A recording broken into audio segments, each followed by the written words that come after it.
Hi, പുതിയൊരു വീഡിയോയിലേക്ക് എല്ലാവർക്കും സ്വാഗതം. ഇന്നൊരു കടലക്കറി റെസിപ്പിയാണ്. കുതിർത്ത് വെച്ച കടല ആവശ്യത്തിന് ഉപ്പ് ചേർത്ത് വേവിക്കുക.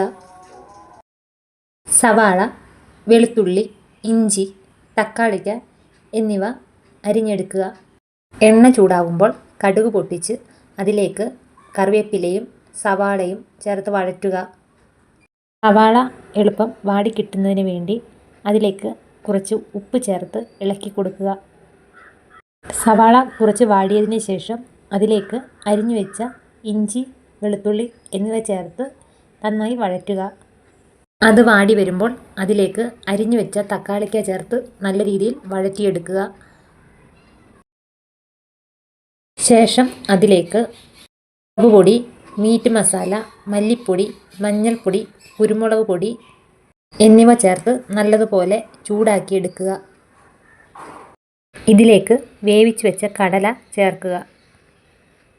കടലക്കറിക്ക് കൊഴുപ്പ് കിട്ടുന്നതിന് വേണ്ടി വേവിച്ച് വെച്ച കടല അരച്ച് ചേർക്കുന്നത് നല്ലതായിരിക്കും.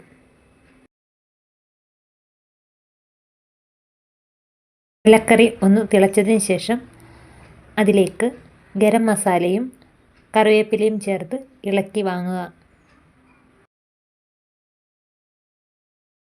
കടലക്കറി റെഡി. എല്ലാവരും ട്രൈ ചെയ്ത് നോക്കുക. Thank you.